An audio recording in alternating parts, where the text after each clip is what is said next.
साथियों नमस्कार। आज हम एक बार फिर से मिल रहे हैं।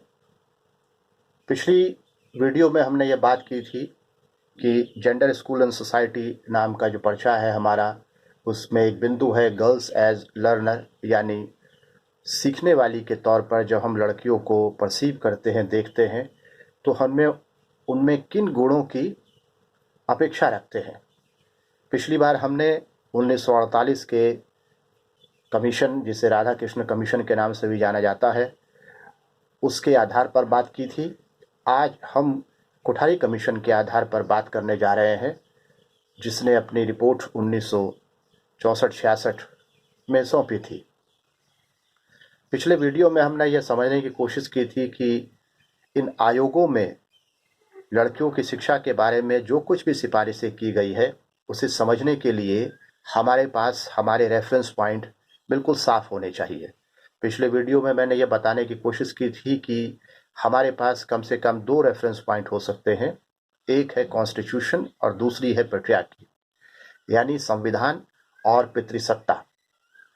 आज मैं कोठारी कमीशन के जो हिस्सा है, जिसका शीर्षक है एजुकेशन ऑफ गर्ल्स, उस पर बात करने जा रहा हूँ। इस हिस्से को जब हम पढ़ते हैं तो इसमें हमें कम से कम 3 भाग दिखाई देते हैं। इन्होंने आयोग में इस तरह से भाग नहीं बांटे हुए हैं, लेकिन इसको पढ़ते हुए मुझे लगा कि हम इसे एजुकेशन ऑफ गर्ल्स वाले हिस्से को 3 भागों में बांटकर बात कर सकते हैं हम। एक है पर्पस, यानी कि उद्देश्य, स्टेटस और रिकमेंडेशन। पर्पस यानी कि लड़कियों को क्यों पढ़ाया जाए। दूसरा स्टेटस, यानी कि 60 के दशक में लड़कियों की शिक्षा की जो हालत थी भारत में, वो क्या थी। और तीसरा ये है कि उस समय पर यह आयोग लड़कियों की शिक्षा को लेकर किस तरह के प्रस्ताव दे रहा था, कैसी सिफारिशें कर रहा था। आइए पहले बात करते हैं पर्पस की। आयोग का पैरा 6.53 कहता है कि लड़कियों को पढ़ाने की कुछ 4-5 वजह होनी चाहिए। पहली वजह यह है कि अगर हमें घर का विकास करना है, इम्प्रूवमेंट ऑफ होम्स, तो हमें लड़कियों को पढ़ाना चाहिए। दूसरा इसलिए कि अगर हमें बच्चों में चरित्र का निर्माण करना है तो पढ़ाना चाहिए। और तीसरा यह है कि जो जन्म दर है, फर्टिलिटी रेट है, उसे कम करने के लिए, यानी घर के विकास के लिए, बच्चों में चरित्र के निर्माण के लिए और फर्टिलिटी रेट को कम करने के लिए पढ़ाना चाहिए। आगे वो कहते हैं कि आज़ादी के आंदोलन में स्त्री और पुरुषों ने कंधे से कंधा मिलाकर भाग लिया। अब हम चाहते हैं कि भूख, गरीबी, अज्ञानता और जो अस्वास्थ्य है, उसके क्षेत्र में भी स्त्री और पुरुष कंधे से कंधा मिलाकर काम करें। तो घर का विकास, बच्चों में चरित्र का निर्माण, फर्टिलिटी रेट को कम करना और राष्ट्र के सामने भूख, गरीबी, अशिक्षा और अस्वास्थ्य जैसी स्थितियां हैं, उनसे निपटने में भी लड़कियों की भागीदारी की बात की गई है।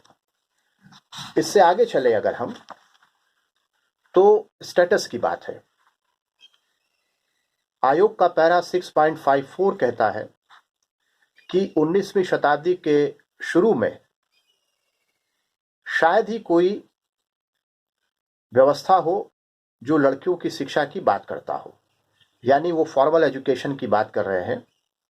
वो लिखते हैं कि at the beginning of the 19th century there was hardly any provision for the formal education of girls।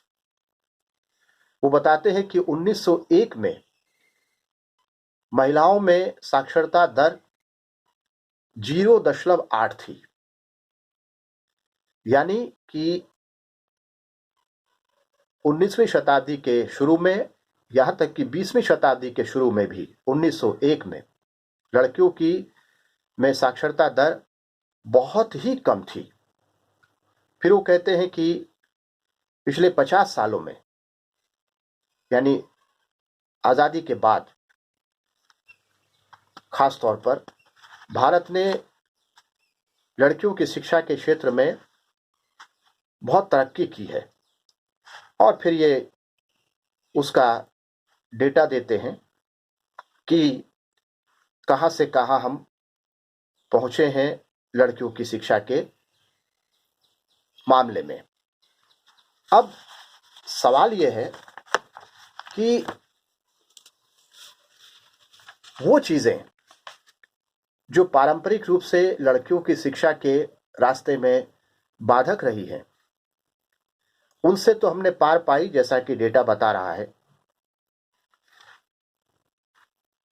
लेकिन जो उद्देश्य आयोग सामने रख रहा है लड़कियों को पढ़ाने के लिए, उस पर थोड़ा गौर करने की जरूरत है।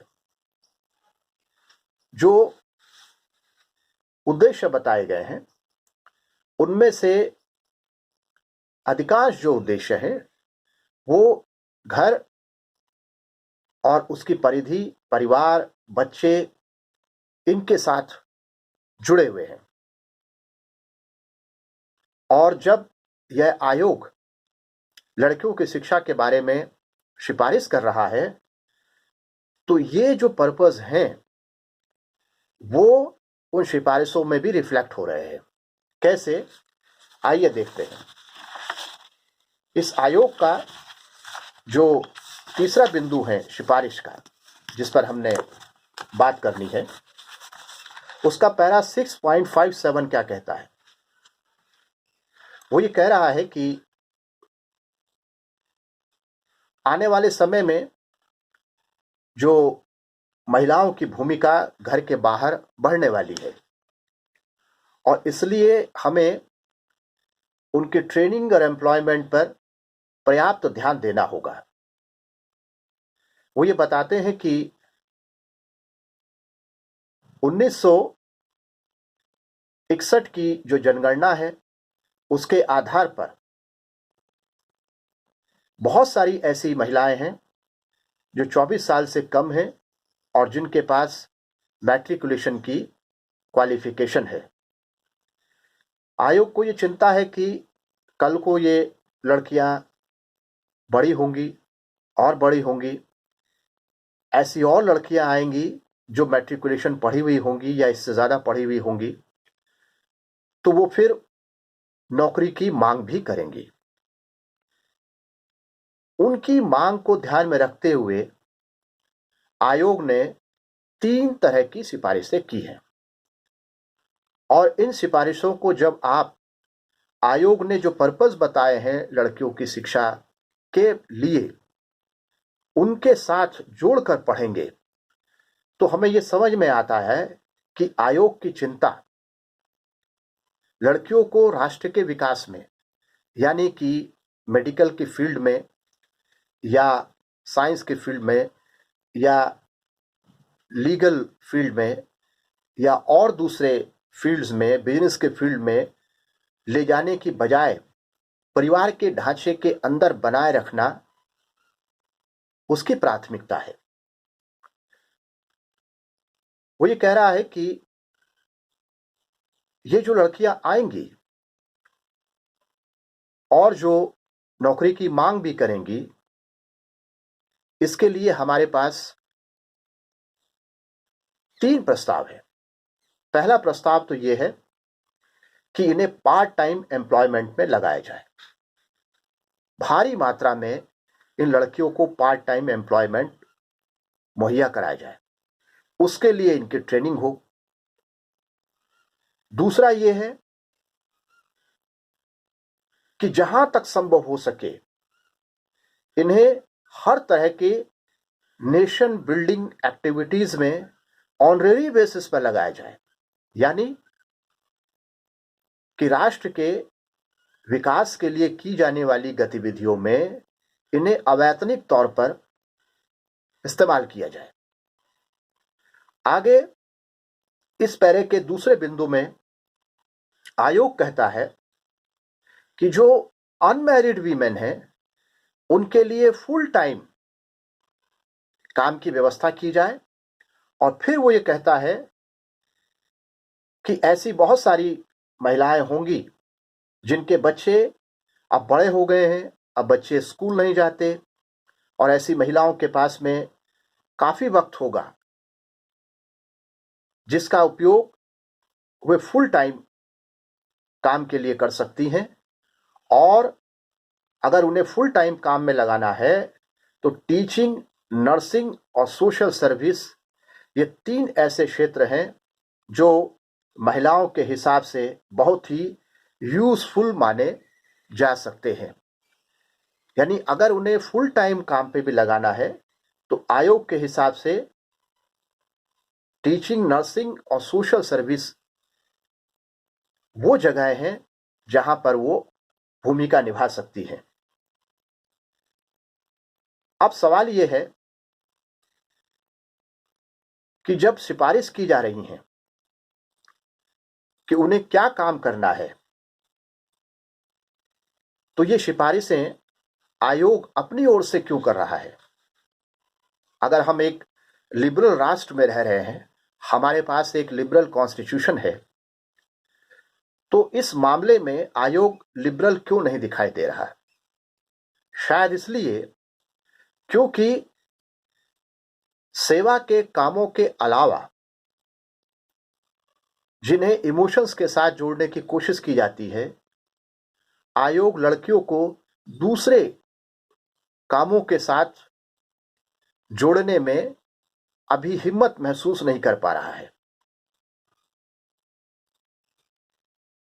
मेरा कहना यह है कि जब हम इन दस्तावेजों को पढ़ते हैं तो हमें किसी रेफरेंस पॉइंट के हवाले से इनको पढ़ने की कोशिश करनी चाहिए, और ये समझना चाहिए कि ये जो सिफारिशें की जा रही हैं वे किस रेफरेंस पॉइंट के आधार पर सही और किन रेफरेंस पॉइंट्स के आधार पर गलत मानी जा सकती हैं। आज के लिए इतना ही। अगले वीडियो में आपसे फिर मुलाकात होगी। तब तक के लिए धन्यवाद।